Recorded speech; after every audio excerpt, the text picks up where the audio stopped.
Önümüzde bir kara kış kıyamet senaryosu var. Bu kadar çok enflasyonun olduğu bir yerde koyamayacaksın bir daha köşeye. Petrol her şeye yansıyacak. Elektriğe de yansıyacak. Doğalgaza da yansıyacak. Dolayısıyla zor bir döneme giriyoruz. Bak zaten zor bir ülkedeydik. Üzülerek söylüyorum. Öyle bir sinsile geliyor ki işte.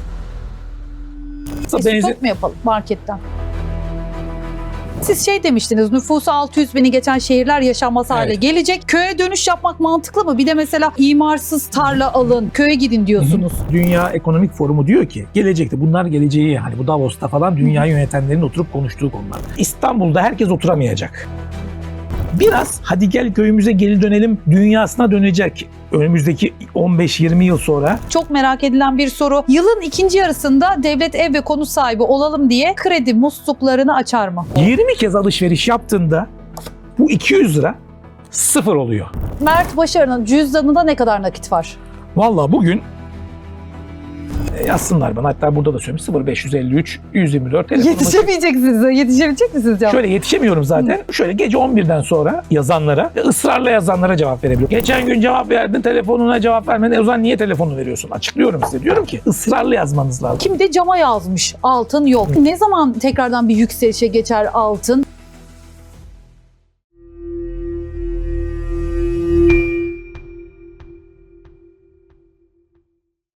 Herkese merhabalar. Uzun bir aradan sonra sizlerin de çok sevdiği nokta atışı öngörüleriyle Mert Başaran bizlerle beraber. Hoş geldiniz. Hoş buldum. Hoş bulduk. İkimiz de hoş bulduk. Sizler de hoş geldiniz. Şimdi 2026'da yaptığımız yayınlara bakıyorum. Hepsi çıkmış. Evet, ne dediyseniz oldu. Maşallah. Harita da açmıyorsunuz ama astroloji haritası. Öngörüler nokta atışı yani. Yani biraz evet öyle oluyor bende. Bunun nedeni istatistiklere çok hakimim. Yani çok bakıyorum istatistiklere. Bir de ben diğer YouTuber ya da diğer ekonomistlerden bir tık farklı olarak çok sokaktayım. Sadece rakamlara bakmıyorum. Çünkü rakamlar biraz geç geliyor. Yani rakamlar bir şeyi bize verdiğinde o iş işten geçmiş oluyor. Ben sokaktaki görüyorum. Sokakta gördüğüm şeyleri sentezliyorum. Dolayısıyla biraz daha evet isabetli tutuyor diyebiliriz çok şükür. Evet, bugün Allah bozmasın. Evet, halkın nabzını tutacağız nazar zaten. değdirme. Amin. Ay şöyle tahtaya vuruyor. Nazar değmesin. Şimdi bugün halkın nabzını tutacağız zaten. Hani sokakta da sizlerin merak ettiği soruları soracağım ama geç bir hayırlı olsun olacak. 3. kitap hayırlı olsun. 4.'sine başlanmış bile. Evet aynen. 3. kitabı için teşekkürler. Evet biraz geç oldu. Seninle vakit bulamadık. Denk gelemedik. Yurt dışındaydık. Sen yurt dışındaydın, ben yurt dışındaydım, ben şehir dışındaydım. Bir de İstanbul trafiği. Yani İstanbul'da hani o kadar yakın mesafedeyiz ama baktım 2 saat falan yazıyor. Yani gerçekten gelmeyi çok istiyorum. Çünkü senin tarzını çok seviyorum. Çok farklı anlatıyorsun, ediyorsun ama işte yetişemiyorum hiçbir yere. O yüzden kusura bakma, hakkını helal et. 3. kitap evet epey bir oldu. Orada para bağırır, servet fısıldar diye bir kitap yazdık. Epey güzel gitti. Tavsiye de ederim. Kendi kitabım diye değil ama şunun için tavsiye ederim. Şimdi benim anlattığım şeyler genelde insanların aklında kalıyor ama bazı insanlar diyor ki ya Mert abi atma. Böyle değildir. Ben şunu anlatıyorum çünkü ben zenginlerin bir kafa yapısı var diyorum. Bunların başarıya götüren bir neden var diyorum. Bunu anlatıyorum ben genelde kitaplarımda. Sonuçta insanlar buna çok inandırıcı gelmiyor. Eğer etrafınızda çok böyle zengin, sıfırdan gelmiş insan yoksa bu dediklerim çok inandırıcı gelmiyor. Ben de bu 3. kitapta gerçekten Türkiye'deki işte dünyadaki işte Steve Jobs'tan, Zuckerberg'ten, işte Türkiye'deki Koç'tan, Sabancı'dan bir sürü başka insana kadar hayatlarından hikayeler aldım. Bazılarıyla da hayatta olanlarla konuşma, hayatta olmayanların çalışanlarından fırsatlar bularak not aldım. Ve dedim ki ya gerçekten hani bana inanmıyordunuz ama gerçekten bu adamlar böyle yaptılar, böyle yaşıyorlar. Bu işin matematiği bu. Hani Amerika'yı yeniden keşfetmeye gerek yok. Onu anlattım o kitaplarda. Dolayısıyla da güzel de gitti. 4. kitapta da başka bir şey yapacağım şimdi. Benim Sultanhamam'da çalışırken Tahtakale'de, Sultanhamam'da daha doğrusu çay ocağında böyle bir tanıdığım bir abim vardı. Ya çok enteresan bir yerlere geldi ve çok dürüst bir adamdır. Hem hayra çok önem verir, zekata çok önem verir, hem böyle çok dürüsttür, hem de çok çalışkandır. Hiçbir siyasetle alakası yoktur falan. Böyle tam böyle rol model olan bir insandı benim için. Arada da görüşürüz falan. En son dedim ya dedim senin hayatını yazalım falan filan. Ya olur da olmazdı şu an ama bir şekilde ikna edeceğim gibi. Edemezsem de ismini vermeden yapacağım. Çünkü hani bu devirde insanların en çok şuna ihtiyacı var Aysu. Hiçbir şey olmaz. Bu paralarla bir şey olmaz. Hayatta bir şey olmaz. Çok inanıyor insanlar buna ama bakınca da gerçekten birileri bir şeyler de yapıyor. Kader gayete aşık. İşte bu kader gayete aşık olan hikayeleri biraz toplamaya çalışıyorum ki insanların ümidi çok kırıldı. Biraz ümit olsun. Yani hayal kurarsanız zengin olursunuz garantisini veremem ama en azından bir şeyiniz oluyor. Evet. Ya bak, konudan konuya geçiyorum ama dün çok sevdiğim bir arkadaşımın evladının, küçük bir evladının başına bir hastalık geldi. Detayı vermeyeyim. Ve hastanede ya o kadar küçük paralar o kadar önemli ki, o küçük paran yoksa o çocuğun o hastalığındaki sorunu bile canı çok yanarak çözülebiliyor. Maalesef. Ama paran varsa çok küçük paralar ya 10-20 bin lira cebinde varsa, bakın 10-20 bin lira değil mi? Yani küçümseriz yani 20 bin liraya ne olur değil mi? Araba alamazsın, ev alamazsın, telefon alamazsın ama 20 bin lira cebindeyse çok daha çabuk çocuğunun, evladının hastalığı geçiyor. Canının acısı çok çabuk çözülüyor. Öbür türlü biraz daha uzuyor işler, biliyorsun yani o ilacı yazdır, oraya git, bilmem ne falan filan. Dolayısıyla küçük paraları küçümsememek gerektiğini hep anlatıyorum ya. Her günde bana böyle bir ders geliyor. O dersleri de anlatmaya çalışıyorum. Dolayısıyla hani küçük paraları küçümsememiz gerektiğini anlattığımız bir yayınlar yapmayı önemsiyorum. Evet, yani biz her zaman söylüyoruz da bunu da yeri gelmişken söyleyelim. Mesela bak, çok güzel örnek verdiniz. Hastalanmış, bu arada çok geçmiş olsun kendilerine de. Yani hani küçük çocuk ya, hem de yani minicik çocuk yani. O çocuk yani düşünsene 10-20 bin lira cebinde yoksa yani çok daha çok acı çekiyor ama 10-20 binin varsa en azından daha hızlı. Evet, kesinlikle. Evet. Yani biz her yayında aslında bunu söylüyoruz. Bir de bizi izleyen güçlü kadınlar hepsi bilirler. Hani her zaman da uyarıyoruz, haklarınızı öğrenin diye de. Bazen de böyle elimizdeki küçük paraları hemen ay şu da çok güzelmiş, onu da var ben de alayım diye gereksiz israf yapıyoruz. İşte maalesef ondan kurtulmamız lazım. Bizim bu coğrafyamızın, bu Orta Doğu'muzun en büyük sorunu, bu doğuya gittikçe daha da çok artıyor. Sadece Orta Doğu değil, Uzak Doğu'da da böyle. Yani Japonlar da, Çinliler de bunu yapıyor. İşte Arap coğrafyası da bunu yapıyor. Biz de yapıyoruz. İstanbul'un doğusuna gittikçe daha da böyle, Anadolu'yu geziyorum. Orada daha da böyle yani düğünlerde, müğünlerde şatafatlar, altınlar falan, bilezikler veya işte evlerin büyüklüğü falan. Ya biraz bunlardan artık vazgeçmemiz lazım. Bunlar gerçekten bizi fakirleştiren, bizi borçlandıran, bizi köleleştiren şeyler. Esas zenginlik gerçekten maneviyatta, içimizdeki huzurda, mutlulukta.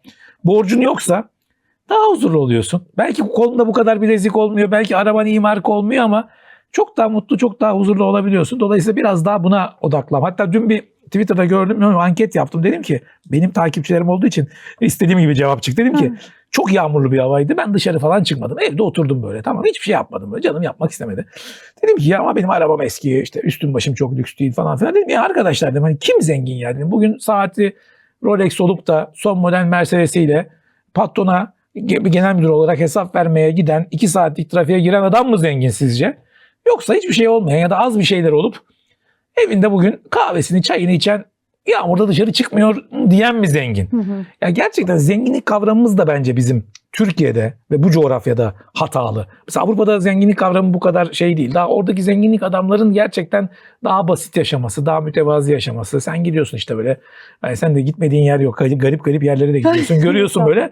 Değil mi yani? Şimdi yani basit yaşıyorlar adamlar. Ben İlber Ortaylı'nın tavsiyesini dinliyorum. Doğru, güzel diyor yapıyorsun. ya, gençler diyor düğün yapmak yerine o paralarla gezin. Doğru diyorsun. Evlenin ama diyor, işe evlenin ki diyor, nikahınızı kıyın. Tabii doğru yani, ama gittiğinde görmüyor musun yani hani ne kadar basit yaşıyorlar, ne kadar böyle markasız yaşıyorlar. Yani Fransa'da Louis Vuitton'un kuyruğunda ya Türk var, ya Arap. Rus var, ya Arap var, ya da Uzak Doğulu var. Bir tane Avrupalı göremezsin yani, gitmiyor adamlar, almıyorlar. Bu bizde, bizim coğrafya.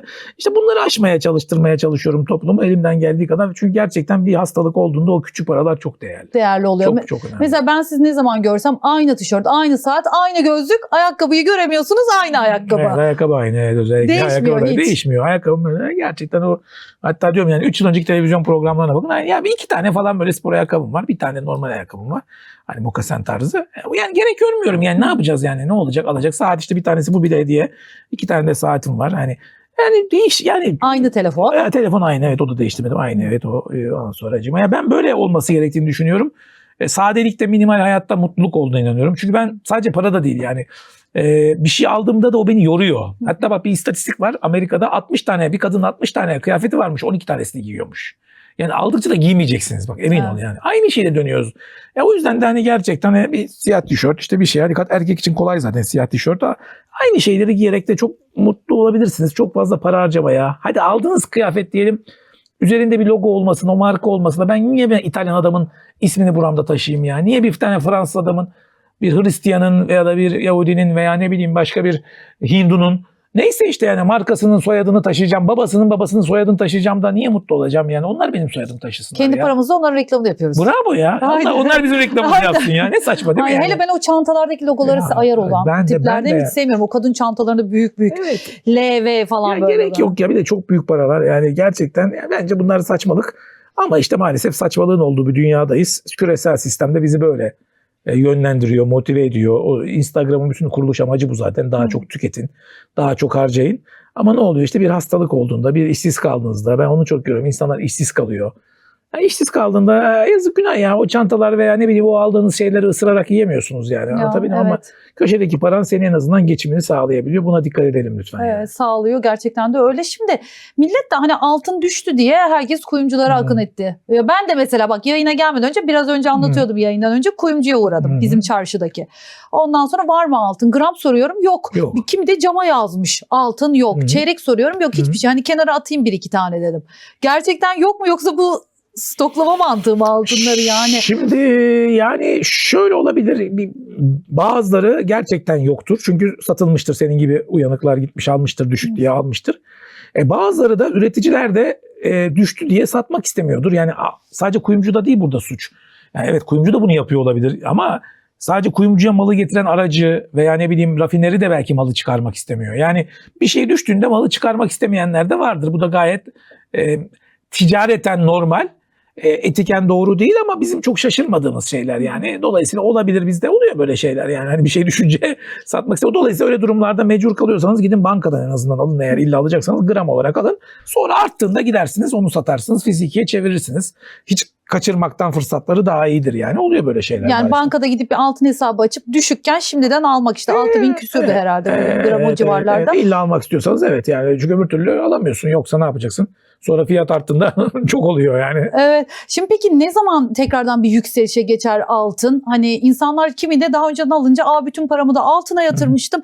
Ben şimdi zararda mıyım diye düşünüyorlar. Tabii düşürmekteler de haklılar. Benim hep programlarda da söylediğim şey yani, şimdi altın da çok artmıştı. Yani hani çok artan bir şeyi de çok tepeden alınca insanlar tabii zarar edebilir yani. Bu uyarmıştım ben, çok bas bas uyarmıştım. Çünkü şimdi bizim Ayşe teyzelerimiz, Fatma ninelerimiz, tabii şu annem de dahil, anlamadıkları konu şu. Altının hep arttığını zannediyorlar ama aslında hep altın artmaz. Altın Türkiye'de gram olarak artıyor çünkü dolar arttığı için. Yani aslına bakarsanız altın değil artan orada. Orada enflasyon. Enflasyondan dolayı artıyor altın. Yani o yüzden mesela hep şey diyorlar ya, altın kaybettirmez. Hayır, altın kaybettirir. Yani bakın grafiklere, tabii grafik bakabiliyorsanız 2011 yılındaki 1900 dolarlık altın 2013'te 14'te 1050'lere kadar düştü. Yarı yarıya düştü aslında altın. 1980'de 800 dolar olan altın 250 dolara düştü. Altın bazen 10-11 yıl hiç gitmemiş. Ama Türkiye'de bunu anlatmak çok zor çünkü Türk halkı onu şey olarak bakıyor. Gram olarak. Gram olarak baktığında da döviz arttığı için artıyor. Yani şöyle anlatayım size. Yani komik bir örnek vereyim anlaşılsın. 2000 yılında bir araba aldık diyelim. Tamam, hatta 2005'te mi 2004'te mi ne almıştık o araba? 25 bin liraya. Sonra o araba takla attı. Yürüyemiyor. Çöp oldu araba. 25 bin liraya aldığın arabayı bir tane hurdacı geliyor senden 40 bin liraya alıyor 10 yıl sonra. Şimdi Evet. siz para mı kazandınız? Para kazanmadınız. O enflasyondan dolayı arttı gibi zannediyorsun sen. Şimdi altında da öyle. Bazı dönemler altın aslında hiç artmamıştır ama gramdan dolayı artmış gibi görüyor. Dolayısıyla burada mühim olan ons bazında artması. Ons bazı artarsa sen aslında para kazanıyorsun. Ama ons bazı da baktığınızda 1700'den 5500'e kadar inanılmaz bir artış yaptı. Yani altının ortalama artışı dolar bazı %10'dur ons bazında. Dolar bazı %10 artan bir altın son 2 yılda %200 yaptı. Yani 20 yılda yaptığını altın 2 yılda yaptı aslında. Dolayısıyla ben bundan sonra böyle arada artışlar olsa da ons bazında büyük bir böyle daha önceki yıllar gibi böyle son 2 yıl gibi büyük bir artış beklemiyorum onsta. Ama gramda evet olabilir. Gramda nasıl olacak? Gramda dolar işte 44'ten 48'e giderse, 50'ye giderse orada vatandaş para kazandığımı zannedecek. Ama aslında altın çok hızlı koştu. Biraz düşmesi normaldi. Çok da uyardım ben, 5500 iken, 5600 iken, arkadaşlarımı da 5000 iken de uyardım. 4000 iken de uyardım. Ben hep uyardım. Yani ben şunu diyorum. Çok hızlı koşan bir varlıktan böyle tepeden almak risklidir. Çünkü ya giderse gitsin ama düşerse çok büyük zarar oluyor. Ya düşünsene şimdi sen, ya bugün işte biriyle yedim, hem de çok da ünlü, bilinen, çok değerli bir üstadımız. O kadar morali bozuk ki ya, işte 200 bin dolarlık almış. Neredeyse %20 zararla 200 bin dolarda 40 bin dolar, ya büyük para. Yani bir ev parası satmış, bir de alış satış farklarını da koyarsan parasının %25'i gitmiş. Yani bir evin %25'ini kaybettin altında ya. İşte biraz buna dikkat etmemiz lazım. Yani insanlar şunu diyor. Ben uyardığım zaman bana kızanlar oluyor. Ya Mert abi sen işte 4000'den beri uyarıyorsun ya da 3500'de de uyardın bizi. Arada düşler oluyor abi, o düşler de alın ya. Yani 3500'de uyardım, sonra 3000'e düştü. Sonra 4500'de uyardım, sonra bir 4000'e düştü. 5500'de uyardım, bir 4400'e düştü. Yani böyle ok gibi giden günlerde değil de hani herkesin böyle koşturduğu günlerde değil, senin gibi böyle düşüş günlerinde ufak ufak yatay giden günlerde biraz almak lazım. Yoksa sert düşüşlerde çok canın yanıyor. Uzun vadeli düşünüyorsan sorun yok. Yani burada yine diyorum, yani sen bunu 5 yıl 10 yıl vadeli alıyorsan sorun yok. Ama düşünsene şimdi sen bugün aldın altını 5500'den. Çocuk bir yıl sonra okul taksidi var, ne yapacaksın? Ya düşerse %10-15? İşte onları da hesaba katmak lazım. Katmak lazım. Hep diyorum o. Dolayısıyla bir şey çok hızlı arttığında herkes uçacak dediğinde, mesela gümüşteyle perişan oldu insanlar. Yani gümüşle perişan ettiler insanları. Yani $120, $110 olacak, 200. Ne oldu? Yarı yarıya düştü. İnsanların bir ev parasının yarısı düştü. Dolayısıyla bir şey, ben hani gündüz programlarındaki kadın programlarına da çıktım birkaç kez, Çağla Aşiker gibi programlarda da uyardım insanları. Yani orada da uyarıyorum. Yani bir şey çok hızlı arttığında ve herkes uçacak diyorsa ya almayın ya. Ya giderse de gitsin ya. Çünkü gittiğinde sizin bir kaybınız yok. Ama düşerse kayıp senin cebinden. İnsanlar onu anlamıyor ya. Anlatabildim değil mi? Evet, Ya bugün senin bir tane ev paran var. Ya bir ev paran altın artarsa %20, yanıldık diyelim ya. %20 giderse en fazla %20 kazançtan, yani kardan zarar ediyorsun. Kardan zarar etmek adama komaz. Ama aldığın paradan %20 düşünsene kaybettiğini, canın yanar ya. Ben insanlar kaybetmesin diye uğraşıyorum ama insanlar sürekli böyle bir gidenin peşine gitme hastalığı var. Ya bugün altın bak tekrar yarın bugün 6000 olsun 7000'e diyecekler ve alacak insanlar. Yok işte ne bileyim, borsa uçuyor alıyorlar, ev uçuyor alıyorlar. Bir şey uçarken almamak lazım. Bir piyasa yapıyorlar aslında böyle. Ya piyasa yapıyorlar. İşte ya biraz şey de var, yanlış anlama, yani YouTube'dasın, sen de bir YouTube'cusun. YouTube'çuları tenzih ederim diyeceğim. O zaman kimse kalmayacak. Seni tenzih ederim diyeyim. Ya YouTube'da şöyle bir algoritma var arkadaşlar. Yani biz de yapıyoruz. Ben de yapıyorum işte haftada bir gün. Ya dürüst konuşunca izlenmen 50.000'de kalıyor. Uçuk konuşunca 250.000. Yani geçen gün mesela, ismi lazım değil, çok sevdiğim, senden iyi olmasın, biriyle yaptık. Ya dedi ki şöyle manşet atalım. Ya böyle manşet ayıptır ya, bana yakışmaz dedim. Ya attı. 500.000'e kadar çıktık yani. Yani şunu deyince çok çıkıyor. Doların uçacağı günü söyleyeyim. Altın 10.000 olacak. Tarihi söyleyeyim. Hatta Fenerbahçe şampiyon olacak. Bak biz desek şu anda, tarihi söyleyeyim. Bu yayın 300.000 izlenir. Ama yani doğru değil. Hani Fenerbahçe için geçerli, Galatasaray için de geçerli. Ne bileyim, bu tip şeyler, ya biz falcılık yapamayız yani. Ekonomi bilimi bir bilimdir. Evet. İktisat bir bilimdir. Falcılık yapamayız ama bizim halkımız, işte sıkıntı orada. Ben YouTuber'lara da kızmıyorum. Gerçekten dürüstçe konuşunca da kimse seni izlemiyor. Ya ben şimdi şöyle diyorum. Ya bu risk var diyorum. Biraz tedbirli olun. Öbür tarafta biri diyor ki 10.000 olacak. Herkes 10.000 olacağı seyrediyor. Evet. Anladın değil mi? Bir de ama halk da mucize bekliyor. Ay bunun ağzından bak bu çıksın, bir mucize bekliyor. O zaten var. O zaten şey, bak o niye biliyor musun? Mümkün değil arkadaşlar. Biz niye biliyor musunuz? Biz Orta Doğu'dayız. Orta Doğu'da biz evleneceğimiz insanı bile, tamam mı, kahve falından bulmaya çalışıyoruz. Biz çocuğumuzu bile panduf mudur nedir bilirler böyle. Hepimiz yapmışızdır böyle, koyarsın. Ne pandul diyorlar. Ha böyle bakıyorlar böyle, bir tane böyle durursa kız, böyle durursa erkek. Oradan çocuğumuzu bile buradan bulmaya inanan bir, ya da ne bileyim yani dinimizde olmasa da gidip de hani Eyüp Sultan Hazretleri'ne giderim ben mesela, namaz falan filan, böyle dua falan, çok önemli yerler oraları benim için. Ama orada mesela bakıyorum bir şey bağlamaya çalışanlar, ya yok bizim şeyimizde böyle şeyler yani, anladın mı? Biz böyle şeyi seviyoruz. Yani yattığım yerden bir şeyler gelsin, çalışmıyor. Yani yattığımdan çok şu, bana biri bir şey desin ya, bak vallahi billahi ya, inanamazsın. 40 dakika 50 dakika program yapıyorum. Programın sonunda en az 50 kişi şunu yazıyor. Ya çok uzundu, sen bana özeti söylesene. Ya da sonunda bırak onu, ne olacak bize? Ya bunu kimse bilemez. Bak gerçek söylüyorum, hani tüm dürüstlüğümle söylüyorum. Biz geleceği bilemeyiz. Haşa, Allah'tan başka kimse bilemez. Biz sadece bu işin bilimini, ilimini okumuş insanlar olasılıkları anlatırız. Deriz ki ya savaş büyürse şöyle olur. Savaş kötüleşirse şöyle olur. Petrol artarsa şöyle olur. Faizler düşerse böyle olur. Bundan sonrası senin kararındır ve geleceği de biz bilemeyeceğimiz için bunu da ancak o yapanlar bilir. Yani bana hatta bir CNN Türk'te en son şöyle bir şey dedim. Hande Fırat'la programda, ya şu olur bunu olur. Ben dedim bak dedim, siz dedim bana Trump'ın ne yapacağını söyleyin. Siz daha iyi biliyorsunuz bu işi. Evet. Ondan sonra bizim Sayın Cumhurbaşkanı da bu konuda ne yapacağını söyleyin. İsrail'in başkanının ne yapacağını, ama Almanya'nın ne yapacağını, ben size doların da kurunu söyleyeyim, altının da kurunu söyleyeyim. Ama bunları ben bilemezken Değil mi? Nereden bunları bileceğiz? Ya anladın mı? Biz mucize istiyoruz ama mucizeler istemenin sonunda ne oluyor biliyor musun? Yalan duymayı seviyoruz. Yalan duyunca da ne oluyor biliyor musun? Para kaybediyoruz. Hüsran. Hüsran, yalan. Yani ne o kahveden evleneceğin adamı bulabilirsin, kusura bakma. Ne bilmem nereden bir şeyi bulabilirsin. Ama olasılıkları görürsün. Bak ben çok iyi olasılık görebiliyorum. Ben insanlarda da görebiliyorum bunu yani. Benim gerçekten öyle bir elhamdülillah çok şükür şansım mı diyeyim bilmem ne çok insan tanımaktan. Gördüğümde senin karakterini iyi kötü anlayabiliyorum. Ha bana şunu sorduklarında söylüyorum biliyor musun? Yani falcılık falan yapmıyorum ama şunu yapıyorum mesela çok arkadaş. Hatta bugün buluşacağız bir tane hanım arkadaşla mesela. Ondan sonra buluşuyor diyor ki ya Mert diyor sana birine getireceğim diyor. Bir bak diyor.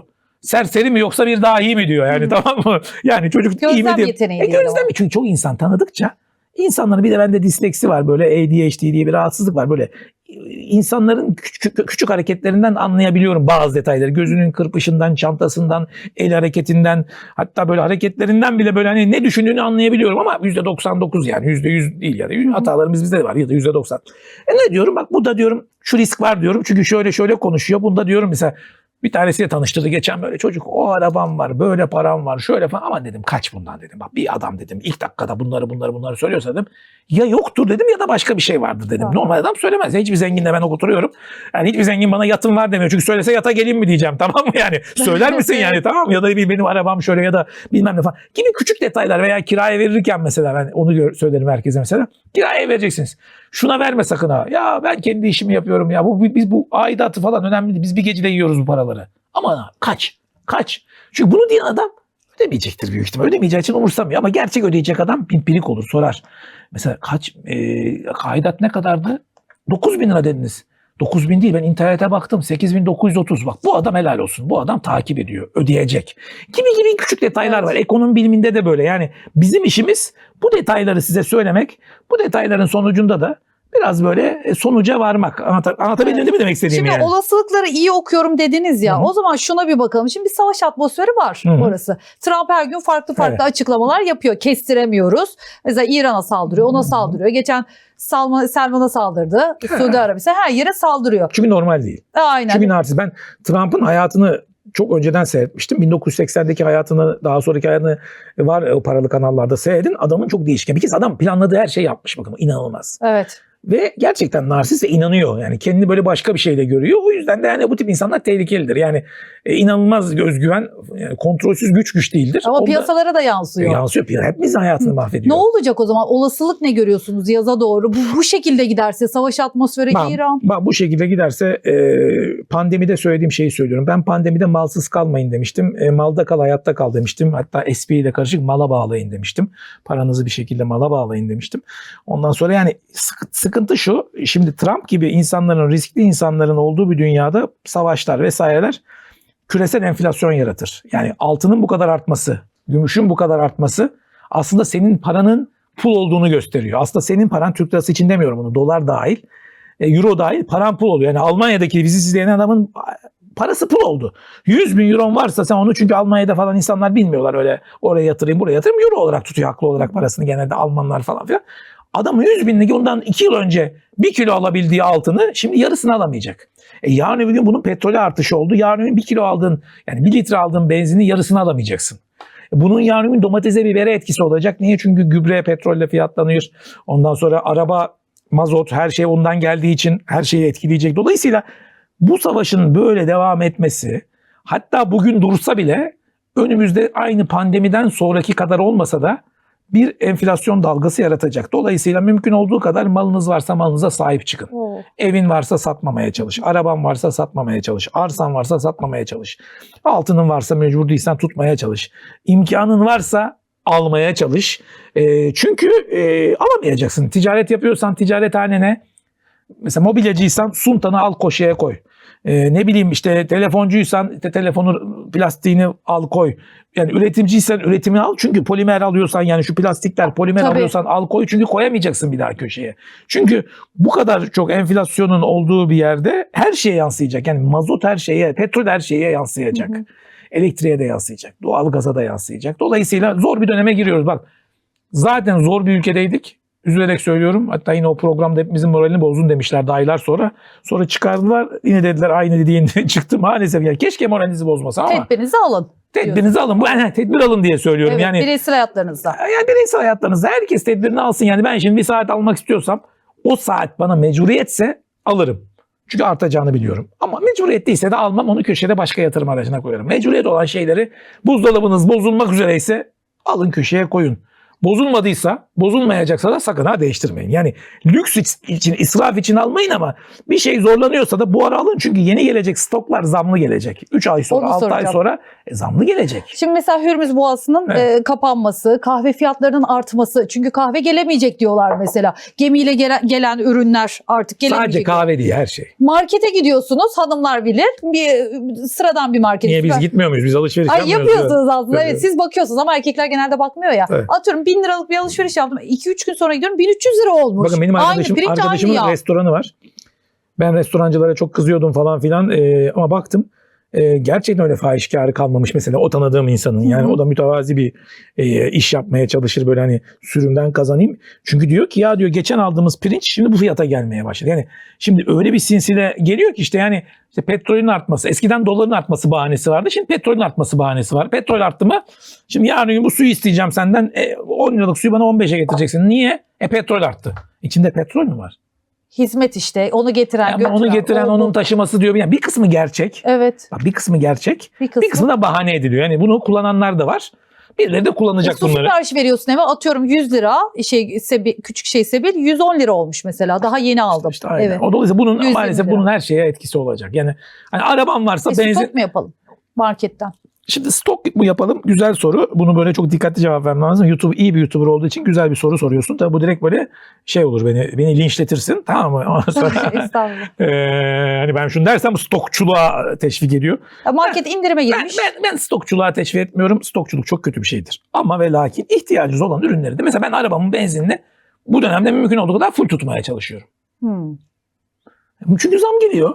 Geleceğini de görüyorum. Yani bunu akıl yani hatta evimde yer olsa yani keşke giderim 3-4 kilo litre yani ya da 10 litre 40 litre ne kadar imkanım varsa köşeye koyarım. Ne bileyim evi ne bileyim artık kalmamıştır ama benzinle gazla çalışan ne bileyim işte sobası olanlar koysunlar köşeye. Yani gelecek, yani görmüyor musunuz? Görüyor yani. Şey yapılabilir mi acaba? Evinin orada anlaştığım mesela benzin istasyonu vardır. Fazladan öde önden. Ya onu yapar mı? O da yapmaz büyük ihtimalle ama yapmaz evet, büyük ihtimalle. O kendine yapar yani. Ama mesela ne bileyim işte yani şimdi bir şey alacaksan yani söylemeyeyim isimlerini ürünlerin ama yani bir alacaksan üzerinde yani petrole dayalı ne bileyim gübre alacaksan önceden al bu aralar mesela imkanın varsa, tamam mı? Ne bileyim işte yani ne alacaksan ihtiyacın varsa stokçuluk da yapmayacak şekilde ama yani insanların da aklına girmeyecek şekilde, çünkü bazen de abartanlar oluyor yani vur deyince de öldürüyorlar ama dozunda almak da çünkü gelecek yani, ama bayatlayacak malzemeyi alma tabii, ama bayatlamayacak bir malzeme ise alıp koymak, gidişat öyle gözüküyor maalesef yani. Gidişatta petrol krizi de artar mı yoksa? Valla onu yine diyorum, bu yine biraz müneccimlik gibi olacak. Eğer Trump bu işleri büyütürse artar. Büyütmezse, sakinlerse düzelir. Ama tabii İran düşündükleri kadar zayıf çıkmadı. Yani İran'ı çok daha kısa sürede Venezuela gibi yapacağız zannettiler. Hatta bazıları işte hemen işte Venezuela gibi 2-3 güne biter dedi. Öyle olacak olsaydı evet, ama öyle de olmayınca, beklendiği gibi olmayınca İran orada dik durdu ve beklenmeyen şeyler yaptı. İşte İsrail'i vurabilmesi falan hiç beklenmiyordu kimse tarafından. O tabii İsrail'in vurulabilmesi, işte başka ülkelerin vurulabilmesi falan Amerika'yı tabii panik yaptı. Dolayısıyla da iş ciddiye bindi Amerika için. Şimdi artık ne yapacağı başka bir faza geçti. Yani orada bir kara harekatı mı yapar? Yani orada olasılık var, şuraya kara harekatı yapacak. Yanına da başka ülkeleri çekecek. Şimdi Netanyahu diyor zaten, siz de gelin diyor, Avrupalılara bakın diyor, gelin diyor. Hani tek başımıza halledemiyoruz biz bu işi. İşte o olursa iş başka yere gelir. Petrol fiyatları daha da çok artabilir vesaire. Veya tam tersine diyecek ki ya biz bu işi çok büyütmeyelim, tatlıya bağlayalım, rejimi değiştirmekten vazgeçtik deyip uzlaşma da sağlanabilir. Zaten Trump aslında buna onurlu çıkış deniyor. O Trump onurlu çıkış yapmak istiyor. İki taraf için de onurlu. Yani İran diyecek ki biz yendik, Trump diyecek biz yendik ve iki tarafta böyle kendince bir başarı hikayesiyle bu olayı kapatmak istiyor aslında. Çünkü bu krizin her yere zarar oldu. Amerika'ya da. Yani Trump böyle giderse seçimi de kazanamaz Kasım'da. Çünkü petrol orada da petrol çok önemli. Bizde nasıl dolar artınca orada da petrol arttı mı kıyamet kopuyor Amerika. Çünkü Amerika'da petrol acayip bağımlı.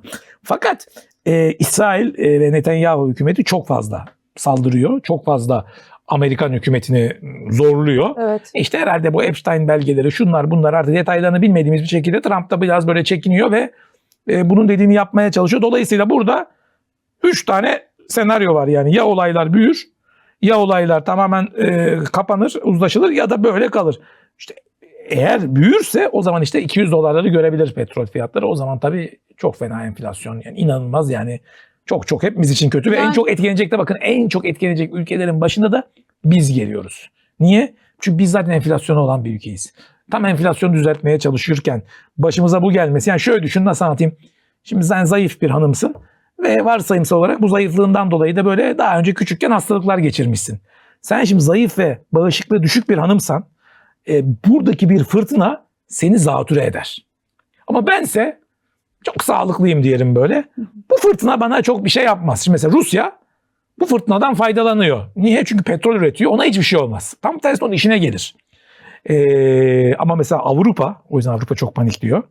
Avrupa tamamen gaza ve petrole bağlı. Doğalgazı keserse Rusya. Tabii gaza ve fiyatların artarsa veya. Aynen. Aynı şekilde biz de öyleyiz. Bunlar orada da çok ciddi enflasyona etkisi olacak. Onlar mesela çok o yüzden kızıyorlar. Şu anda Avrupa hemen bitir şu savaşı diye çok uğraşıyor mesela.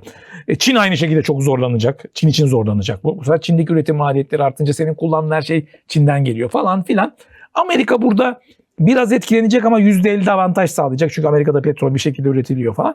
Dolayısıyla bir de Venezuela'nın petrolüne falan çöktükleri için oradan da bir avantaj sağlayacaklar. Dolayısıyla gerçekten hani, ama kısacası biz zayıf ve bağışıklığı tam güçlü olmayan bir ekonomi olduğumuz için bu bizi çok etkileyebilir. Dolayısıyla da maalesef enflasyonumuzu azdırabilir.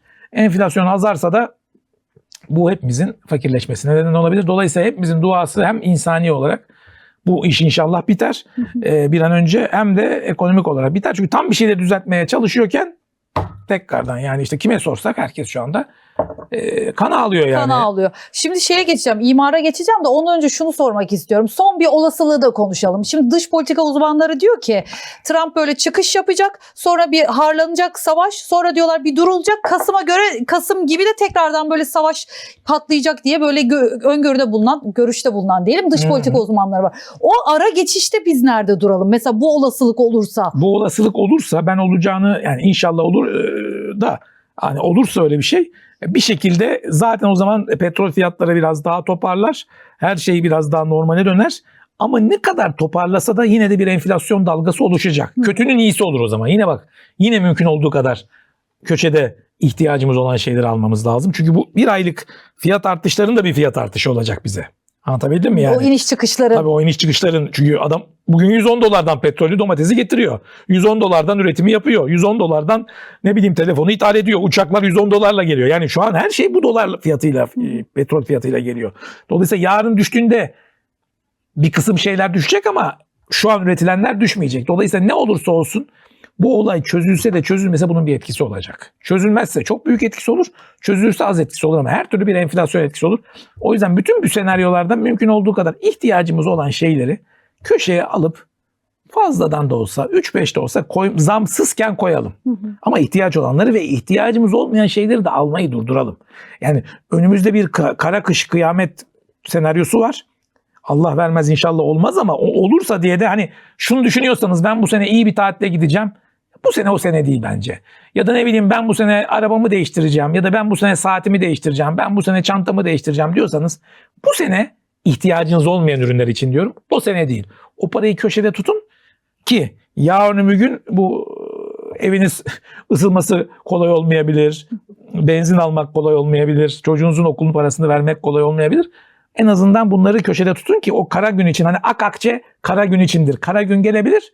Şu ak akçeyi köşede tutalım. Tutalım Tutalım yani, bu kadar net. Savaş, evet, bu kadar büyük bir savaş konuşulan yerde biraz tasarrufla yakalanmak lazım. Köşede parayla bir şey, imkanla yakalanmak lazım. Mesela siz 2025'in sonunda yaptığımız röportajda demiştiniz ki Mart-Nisan ayı için konut fiyatlarının mesela orada daha çok önermiştiniz. Hatta maliyetin altında bile alabileceksiniz demiştiniz. Hala aynı mı düşünüyorsunuz? Şu anda Nisan'a giriyoruz. Şöyle, evet, yine uygun fiyatlı çok yerler çıkabiliyor. Çünkü niye çıkabiliyor? Faizler yüksek olduğu için sıkışıp da satanlar oldu.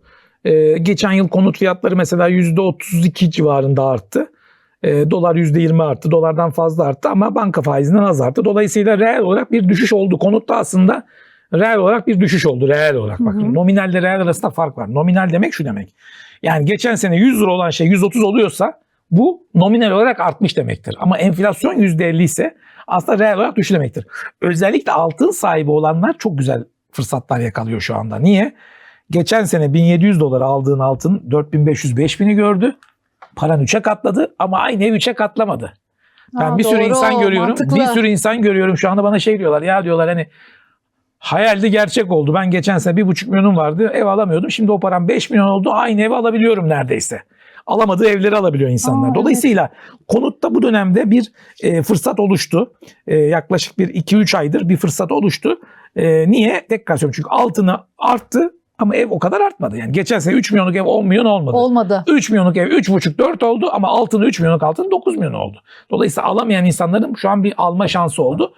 Bunu iyi kullananlar fırsatı yakalayabiliyorlar. Özellikle belli bölgelerde fırsatlar çıkabiliyor. Nerelerde? Onları da Ya İstanbul'un çeperlerinde yani işte Beylikdüzü, Esenyurt bölgesi, Kurtköy bölgesi, işte Pendik bölgesi yani biraz daha İstanbul'un şehrin dışlarında fırsatlar çıkabiliyor. Bu şu an bu yaptığımız hızlı tren Tekirdağ evet biraz daha uzaklarda taraflarda Tekirdağ bölgelerinde gelecek. olabiliyor. Oraya da. Bir sürü yer Tekirdağ'da olabilir, Kırklareli olabilir, Babaeski olabilir, Kocaeli olabilir. Yani bir sürü sanayi şehirleri var. Ben mesela çoğu insana diyorum İstanbul'da falan almayın ya diyorum. Yani gidin Düzce'de alın, Bolu'da alın, Bilecik'te alın.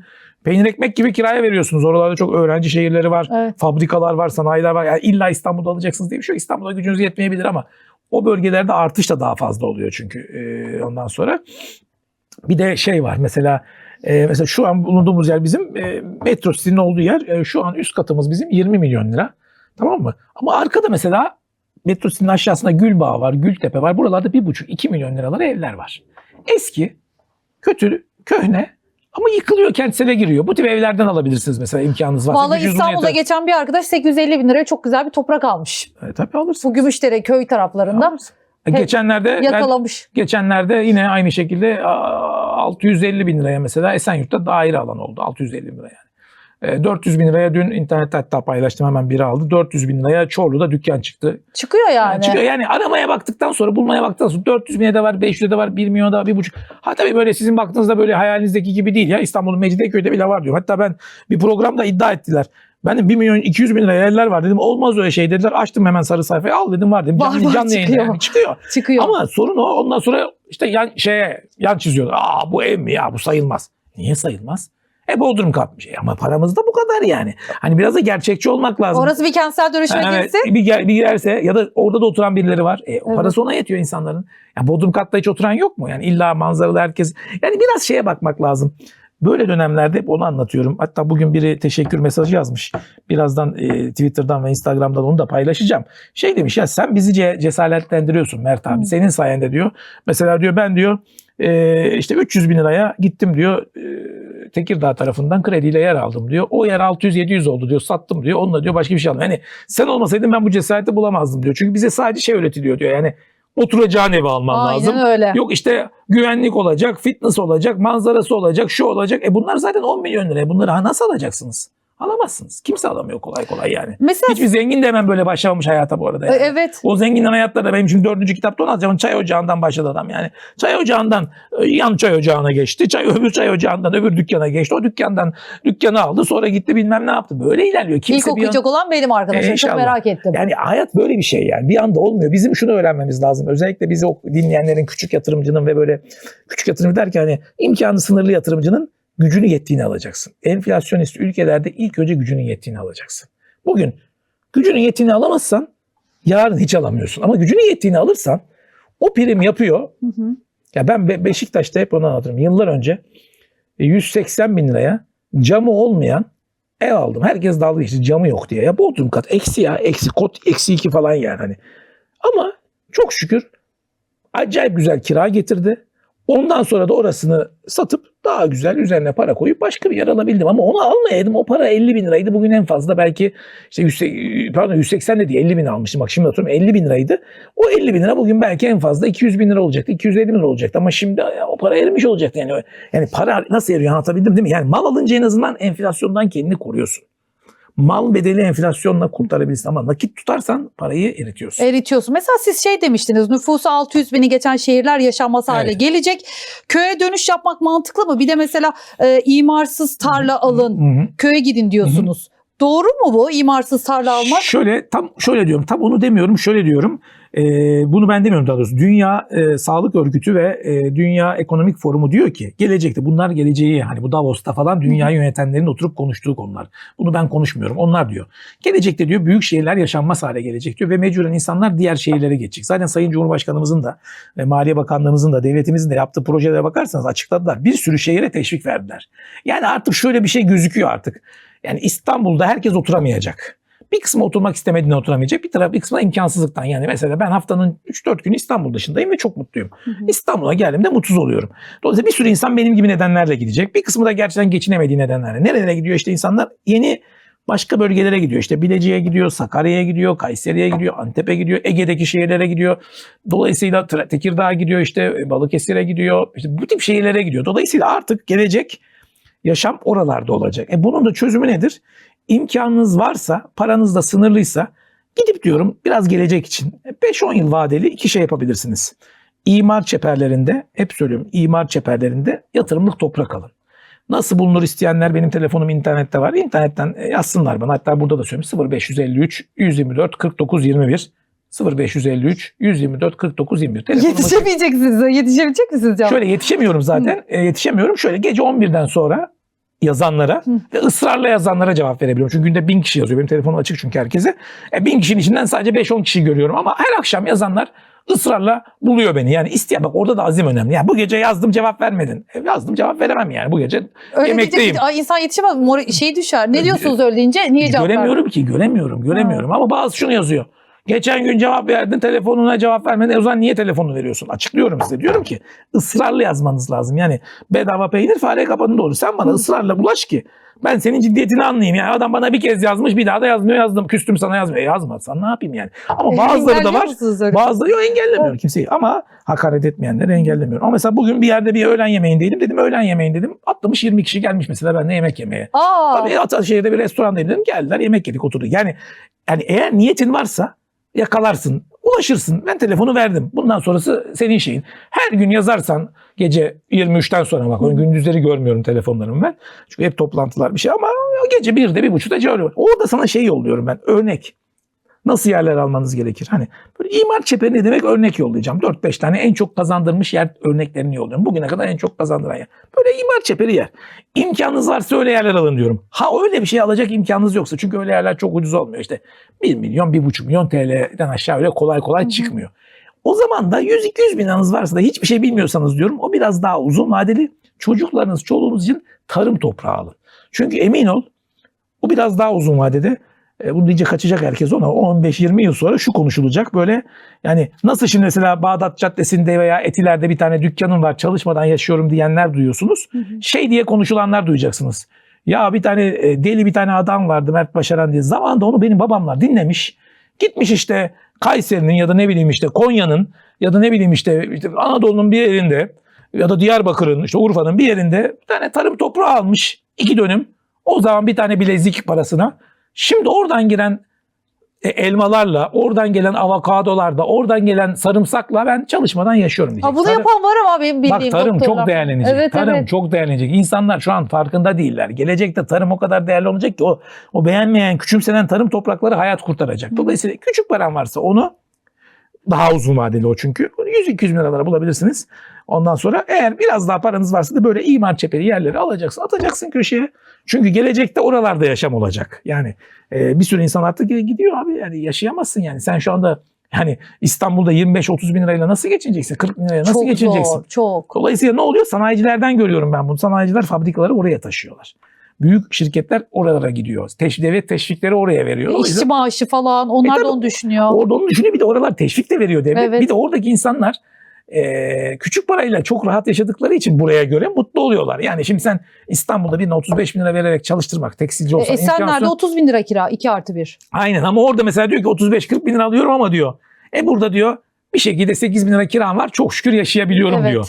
Ya da yol masrafım yok diyor en azından otobüs masrafım yok diyor. Veya işte bir ineğim var bir şeyim var hayvanım var oradan da bir gelir sağlıyorum. Yani biraz hani hadi gel köyümüze geri dönelim dünyasına dönecek önümüzdeki 15-20 yıl sonra başladı zaten, yine diyorum bakın benim bir sürü arkadaşım şu anda İstanbul'da yaşamıyor. Ha, imkanı olan Datça'da, Bodrum'da, imkanı daha az olan işte İzmir'in çeperinde, biraz daha az olan Manisa'da, Kütahya'da yaşayan arkadaşım var. Bilecik'te fabrikaya müdür olup oraya yerleşen var. Artık insanlar düzce yerleşen var. Yani ne yapsın? Niye bu eziyeti çekeceğiz ki? Yani burası eziyet. Çok yani, doğru. Burası, ben mesela yine diyorum İstanbul'da yaşıyorum ama gibi yaşıyorum yani. Tam yaşamıyorum. Ben abi dışarıdayım. 3-4 bir şey buldum hemen basıyorum gidiyorum dışarı. Ya gittiğimde otoparka gidiyorum 6 lira diyorlar. Ne diyorum 6 lira mı?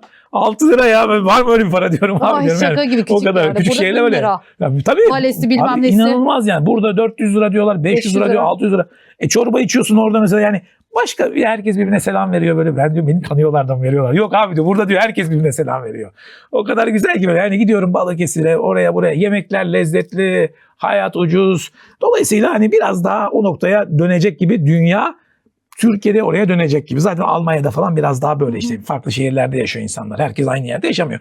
Bir bizde var böyle herkesin İstanbul'da yaşaması. Ya işte dizilerden mi artık? Şeyden İstanbul merakı. Sadece o değil. Hayal. Bütün istihdamı buraya koyduk zamanında. Bütün O fabrikaları da var. buraya koyduk. Bütün şirketleri zengin buraya koyduk. olur. Şimdi yavaş yavaş biraz bir açılımla değiştiriliyor. O açılım oldukça da yani yine diyorum yani bakın çok zor bir şey değil ya. Eğer Bilecik'e ya da Sakarya'ya kocaman bir fabrika geliyorsa oraya istihdam da geliyor. Oraya istihdam geldiğinde oradaki arsa fiyatları çok artıyor, ev fiyatları çok artıyor. Orada bir hayat oluyor, bir ekosistem oluyor. Kütahya'da bu geliyorsa, Manisa'da bu geliyorsa bir bakıyorsunuz bambaşka şeyler oluyor. Yani eskinin Gebze'si gibi düşünün. Eskiden Gebze de öyleydi. Eskiden kimse inanmazdı. Gitmiyordu. Şimdi sanayinin merkezi. Şimdi orada oturuyor. Silikon Benim Vadisi oturduğum yerler, gibi. şimdi nerede oturduğumu söylemiyorum ama benim oturduğum yerler zamanında hani dalga geçilen yerlerdi. Şimdi işte orada oturuyoruz yani. Orada da merkez olmaya başladı. Yani dünyada da böyle bir akım olduğu için mutlaka biraz daha böyle başka şehirler olabilir, çeperlerde yerler almak. Donald Trump'ın lafıdır hani, Donald Trump'ın lafı. Savaşlarına falan katılmayalım ama bu dediğine katılıyorum. Şehrin bittiği yerden toprak alın diyor. Bir gün arası şehrin merkezi olacak diyor. Bugün Çekmeköy dediğiniz yer eskiden değildi. O Hababam sınıfında falan filan Çekmeköy diye yazıyordu. Şimdi merkez oldu. Aynı şekilde Çatalca merkez oldu. Beylikdüzü merkez oldu. Avcılar merkez oldu. İşte Tekirdağ, Çerkezköy merkez oldu. Merkez İşte oldu. böyle oluyor. Yeter ki biraz sabrın olacak. Bunları alacaksın, atacaksın köşeye. İmkanı buna varsa bunu alacaksın. Ne yapacaksın? Evet, şimdi son olarak çok merak edilen bir soru. Yılın ikinci yarısında devlet ev ve konut sahibi olalım diye kredi musluklarını açar mı? Normalde açacaktı. Açmaya çok niyetliydi.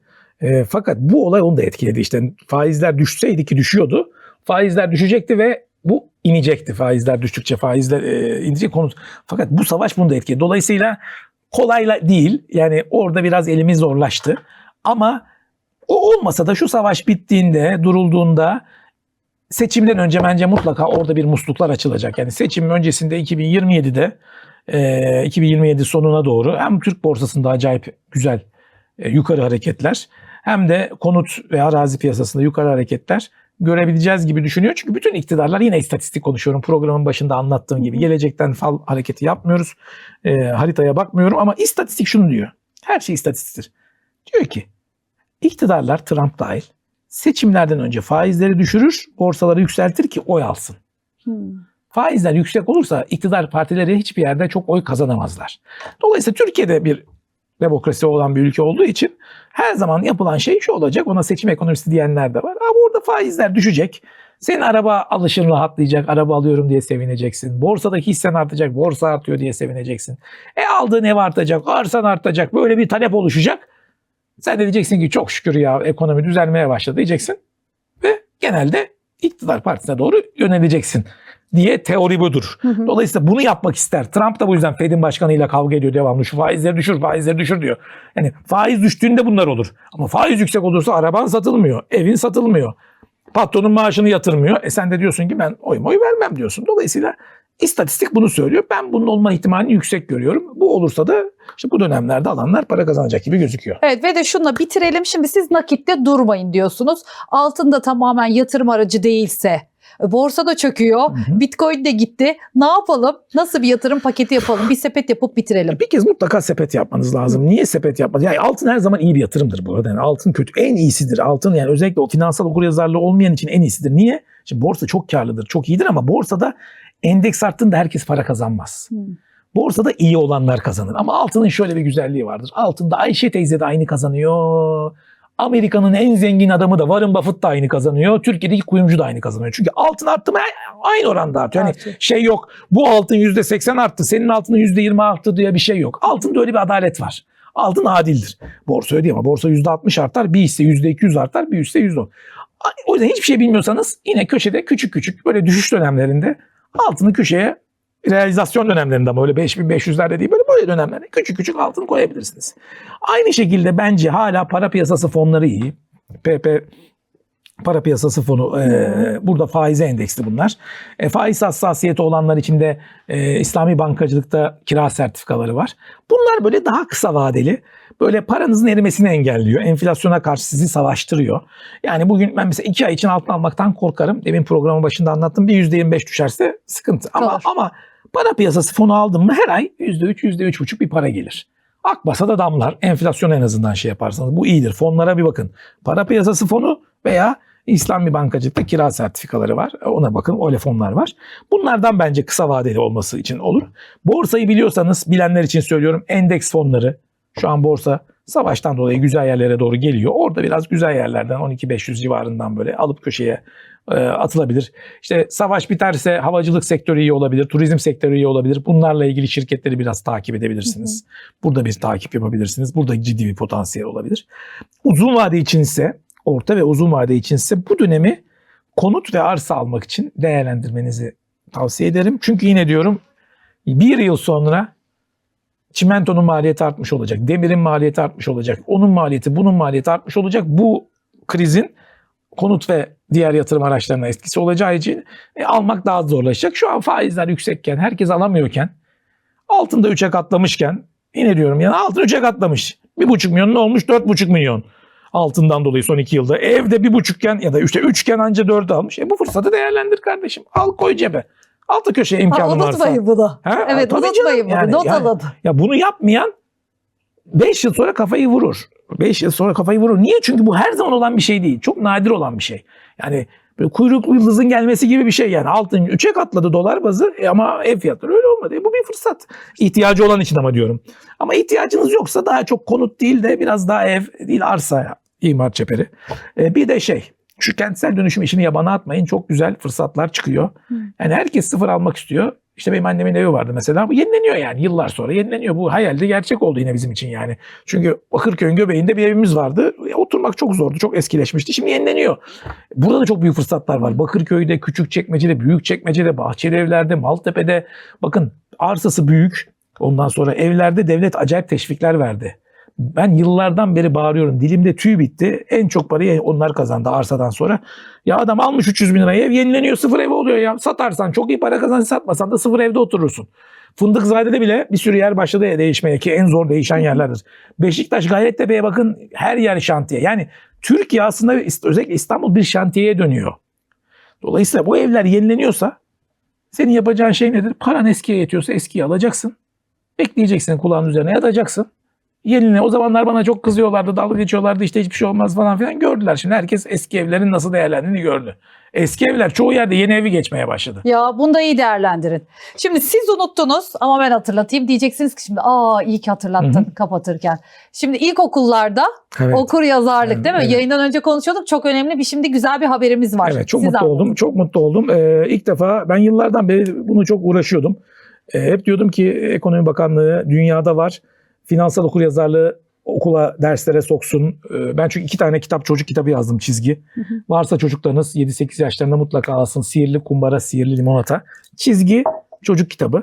Ondan sonra tasarruf öğrensinler diye. Devletimiz de çok şükür şöyle bir karar aldı. Artık çocuklara finansal okuryazarlık dersleri verilecek. Yani çocuklarımız artık tasarrufun, israfın ne kadar kötü olduğunu, markaların ne kadar gereksiz olduğunu, tasarrufun ne kadar önemli yavaş yavaş öğrenecekler. Güzel bir adım. Çok güzel. Altın biriktirmenin önemini var. Bu müthiş bir şey. Bu Avrupa'da olan bir şey. Almanya'da falan tasarruf günleri var. İnşallah daha da büyür. İnşallah böyle, yani çocuklarımızın şöyle bir çocuklar olmasını istiyorum yani. Anne bana şu marka acayip üzerinde İtalyan adamın ismi var diye 20 bin liralık ayakkabı alacağına git bana 2 bin liralık ayakkabıyı al da 18 bin liralık altın al. Yarın bir gün beni en iyi okullarda okutursun. Ya da yarın bir gün ben kendi işimi kurarım. Hayali oluşturacak çocuklarımız olması. Ya da bir zulüm oldu mu, o zulüm oldu mu, hey deyip masadan kalkacak gücüm olsun. Özellikle kız çocukları, hanımlarımız, özellikle hanımlarımız. Lütfen hanımlarda her şeyi, yani yuvayı dişi kuş yapar. Aynen. İşten değil dişten adır. Kadın akıllıysa var ya, yani doğru kadın var ya adamı vezir eder. Her şey kadına. Çünkü erkekler, yani biz zayıf bir canlıyız ya vallahi ya. Bana şimdi bir kadın derse ki ya sen ne yakışıklısın, ne zekisin. Ondan sonracıma Kesenin ağzını açarım açılır diyorsun. ve şey derse ki at şu köşeye altını biriktir. Aslansın, kaplansın, ben onu yaparım. Ama bana derse ki sen beceriksizsin, sen başaramadın, hala arabayı değiştiremedin, araba neyin değiştir, ev neyin değiştir, çanta neyin al bana, ben gider alırım. Yine zayıfım çünkü. İnsanoğlu, erkek biraz öyle. Tamam, dolayısıyla kadınlar bizi yönetir. Yani hep her zaman son sözü erkek söyler. Evet karıcığım. Bak gerçekten evet karıcığım, hepimiz diyoruz en sonunda, yani evet evet. Dolayısıyla da orada diyorum ki eşlerinizi de kendinizi de bir de çocuklarınızı da böyle tasarruflu şey yapın. O paraları köşeye atın. Gerçekten atın. Öyle anneler görüyorum ki gerçekten o küçük paralarla çok güzel şeyler yapıyorlar. Ve yarın bir gün çocuğunuz 20 yaşına geldiğinde, 22 yaşına geldiğinde çocuk Hesabına para olsun. abi hesabında bir bak, bu niye biliyor musun? Ya kötü bir evlilik yapar. Kötü bir erkekle tanışır. Kötü bir işe girer. Kötü bir şey yaşar. Ha orada var ya, masaya vurursun. Aslan kızım, köşede paramız var. Ya da siz hayatta olmazsınız. O yüzden mesela şey de imkanınız varsa yaptırın. Birikimli hayat sigortaları diye bir şey var. Onu da yaptırın. Bireysel emeklilik de yaptırın. Ya olabilir, Allah korusun ya. Dünya bir şey olur, hali. dünya hali. Allah bilir her şeyi. Abi bir vefat halinde en azından çocuğunuz sizden kalan, sonra kalanlarla der ki ya iyi ki babam zamanında bunu yaptı. Çünkü bakın çok zor bir dünyaya gidiyoruz. Çok zor dünyaya gidiyoruz. Bireysel olarak hayatlar artık daha da yalnız olacak. İnsanlar daha da güvenilmez olacak. 20 yıl sonra çocuklarımızın kimlerle karşılaşacağını bilmiyoruz. Görüyorsunuz ne kadar kötü insanlar var. Ama düşünsene şimdi, yani orada kötü bir söz söyledim sana. Allah vermesin. Öyle bir şey değil ya, öyle bir insan değilim. Hicap duyarım ama oldu da yaptım. Sen bana dersin ki yürü git, bir daha gelmiyorsun dersin. Çünkü niye? Kendince finansal özgürsün. Köşede bir şeylerin var. Evet. Ama Çok yoksa boyun eğersin. abi Allah korusun ya, Allah korusun. Biz bunu yaşadık, ailelerimizde gördük, toplumumuzda bazen görüyoruz, dünyada görüyoruz. Kötü evliliklerde de bunu görüyoruz. Aynen öyle yani, aynen. Çıkamıyor oradan. Çıkamıyor abi, çok Kara zor, delik gibi. çok zor. O yüzden hep diyorum bak, kadınların özgürlüğü iki katına. O yüzden hep diyorum bak, erkek çocuğun varsa bir veriyorsan, kızın varsa iki koy köşeye kardeşim. Çünkü erkek hammallık yapar, şunu yapar, bunu yapar, bir şekilde yapar ama bizim bu coğrafyamızda çok daha zor. Bunu yapalım. Bir son isteğim o. Bir de bir son isteğim daha, yine mutlaka bütün zengin olmuş insanlarda, gerçekten helal yoldan zengin olmuş insanlarda görüyorum, not alıyorum. En çok yaptıkları yatırım, doğru yatırım ne biliyor musun abi? Hayır işlemek. Bu zekat, sadaka çok önemli bir şey. Mümkün olduğu kadar bunu hiç unutmayalım. Bize bunu da unutturdular. Yani biz gösteriş yapmaya gelince yapıyoruz. Çantamızı paylaşıyoruz. Arabamızı, bir de böyle şey var. Arabayı şöyle paylaşıyorlar. Önden paylaşmıyor da böyle yolda bir yere gider gibi paylaşıyor ama mutlaka o Mercedes'in veya BMW'nin Direksiyon, amblemini koyuyor. aynen. Tamam mı? Hani ben aldım diyor hani. Haberiniz olsun, ya da saat böyle resimler falan filan böyle hani. Orada bilmem kaç milyarlık saat falan. Şimdi bunları yapıyorsak yapmayalım bence. Bunlar da gereksiz ama. Çünkü bunları her yaptığımızda bu tip dünyadaki o global baronlara çalışıyoruz. Tamam, bunları zengin ediyoruz aslında o markalarla. Onun yerine gerçekten hayır işlediğimizde ihtiyacı olanlara, yani öğrencilere burs vermek olabilir. Etrafımızda bakın, bu enflasyon döneminde çok zorluk çeken var. Bana etrafımda fakir yok, yokluk çeken yok demesin kimse. Çünkü onu da yanlış anlıyor insanlar. Mesela bak, mesela biri var, çocuğunu sinemaya götürmek istiyor, götüremiyor. Şimdi mesela diyoruz ki mesela bence bu verilmeli buna. Şimdi diyor ki arkadaşım, ya olur mu ya diyor, işte ama diyor evinde yemeği var. Ya evinde yemeği olmasa her şey değil ki. Evinde yemeği var ama o çocuğunu sinemaya götüremiyor ya. Ya sen bir kez sinemaya götürsen ya da Evet, imkan askıda versen. bilet diyoruz biz ona. Evet, askıda bilet al. Yani hanım ya, illa böyle şey değil yani. Evet, Herkes evet. şey yani, mesela nohut verelim. Ya nohut vermek değil, o nohut alıyor belki o ya. Nohut alıyor ama belki çocuğu, ya mesela ne bileyim, bir tane gördüm mesela, çocuk şeye gitmek istiyor. Arkadaşları bir yere gidiyor mesela. Gidemiyor kızcağız ona mesela, çocuk. Yani okul aile birliğinin şeyine gücü yetmiyor. İmkanın varsa onu yani böyle küçük şeyler, Teşvik. hastalara teşvik yapalım. Ve bakın buradaki gelir var ya, bak vallahi da billahi da, buradaki gelir her yerden fazla olacak, biliyor musun? Ne borsa ne altın. En büyük hayır buradan geliyor. Çünkü kimi gördüysem bunu yapanlara defalarca gelmiş. Bunu yapıyorlar defalarca. Maddi ve manevi. Bana hep söylerler. Bunu diyenler hep şunu diyor. Allah'la yarışılmıyor. Sen veriyorsun, o veriyor. Sen veriyorsun, o veriyor. Allah'la yarışılmıyor. Belalardan kurtuluyorsunuz, dertlerden kurtuluyorsunuz. Yani ben çok inanıyorum ve çok tatbik ettim ve gördüm. Ben de aynen bunun çok güzel bir örneğini de gördüm. Yıllar önce bir stajyerim vardı. Ben ona bir dürüm almışım. O gün de parası yokmuş.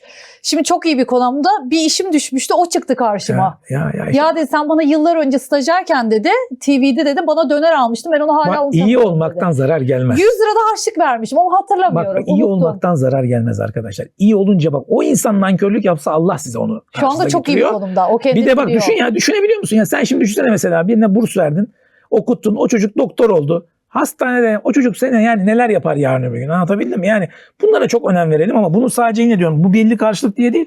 Allah'tan zaten onun huzuruyla geliyor sana. Tabii. Yani böyle şeyler olunca var ya, o çantayı alasın gelmiyor. Ya o çanta diyorsun, ben bu çantayla 5 çocuk okuturum ya diyorsun. O saate vereceğim parayla diyorsun 10 tane çocuğun duasını alırım diyorsun. Dolayısıyla bu da en unutmamamız gereken bir şey yani. Evet vallahi zamanınız nasıl geçti anlamadım. Her şeyi konuştuk, Evet. cevapladığımızı düşünüyorum. Helal olsun size de, yani öyle oturup ben cevaplayamazdım. Telefon Niye? numaranızı çatır çatır verdiniz. Ben böyle gözlerimi açtım. Ya, Ya dedim, ama herkese veriyorum ama değil mi? Herkese cevaplayamam. ama o da bir Tekrar şeydir. Yani söylüyorum. Ben cevaplayabildiğiniz burada kadar. niyetim şu. Yani 5 kişiyi bile uyandırsam, 10 kişiye bile faydam olsa, ama şuna mesela cevap vermemeye çalışıyorum. Yani adam mesela benim YouTube'da anlattığım şeyi dinlemiyor. Abi altın mı alayım, dolar mı alayım? Ya anlatmışım programda. Programlarda duyamadığınız bir şeyse, gerçekten mantıklı bir şeyse cevap veririm Onu yani. duyuralım, canlı yayınlar. Evet. Pazar günleri Pazar günleri Mert evet. Başaran YouTube Bak, kanalında. canlı yayınlarım var. Onu söyleyeyim. Heh.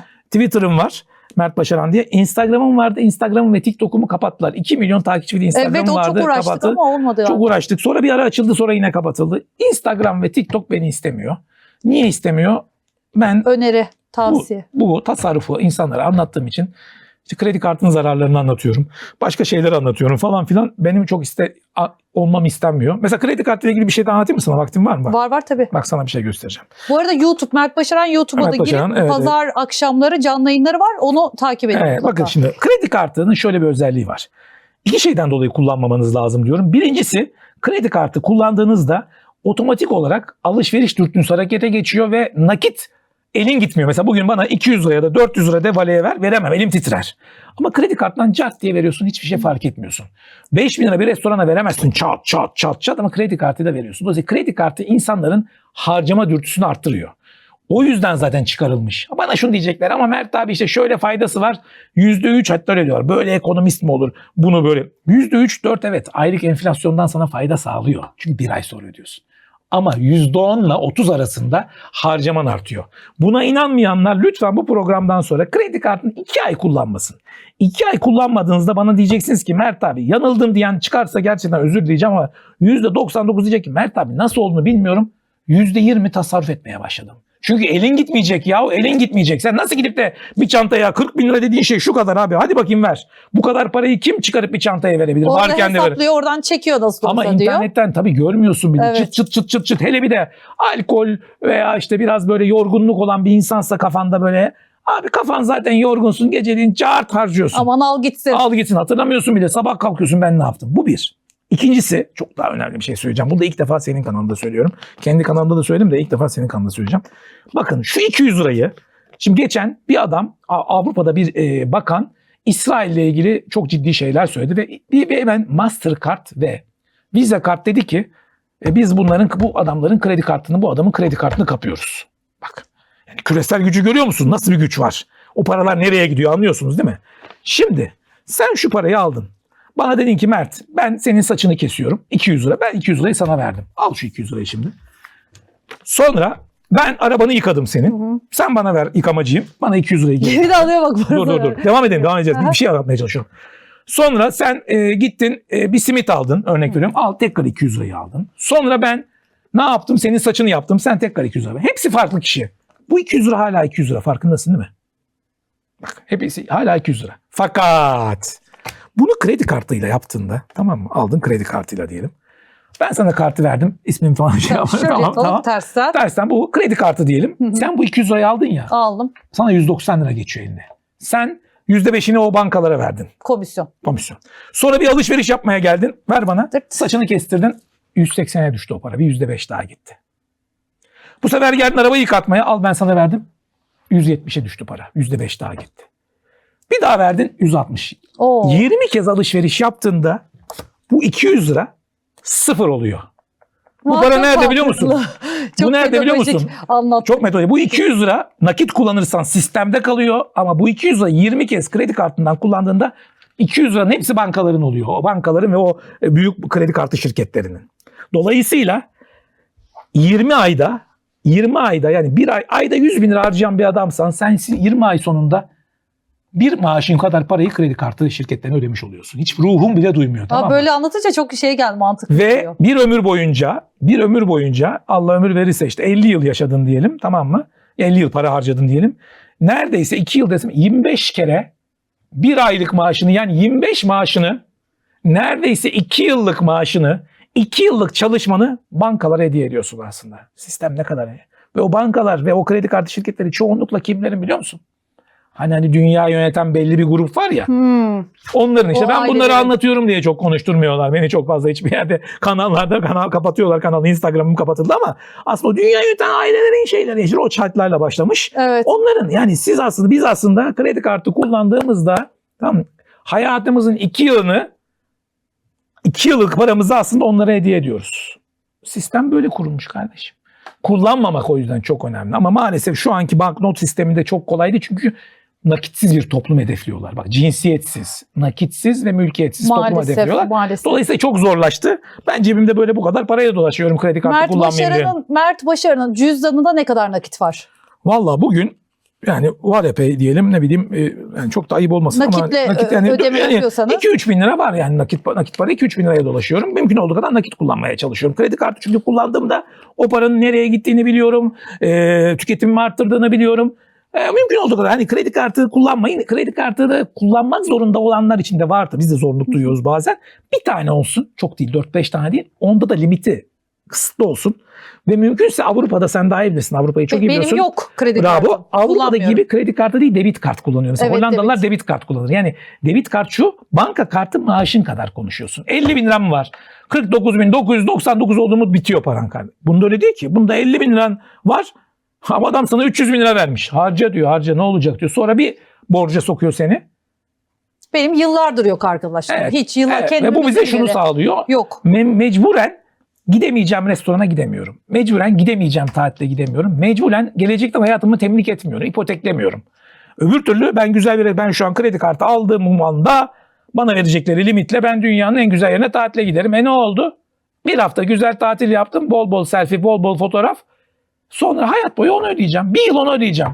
Evet. Telefonu alıp da sonra telefonu kırılıp hala ödeyenler var. Var. Ama onun dışında bu şeyi de unutmayın. O sistemde para dolaştıkça siz aslında o sisteme ödüyorsunuz o parayı. O birilerine, hani biz aslında O ailelere yatırım aynen o ailelere zenginleştiriyoruz yani. Bak, Mastercard'da özellikle böyle. işte o markalara ödediğiniz para da, onlara biz bir uyansak var ya, bir Müslüman dünyası bir uyansa. 2 Bir ara milyar Müslüman uyansa var ya. çıkardık biz. Türkiye çıkardı, o çok tutmadı Mastercard Tutmamız gibi. lazım işte. Tutması lazım. Neydi ismi, Troy. unuttum.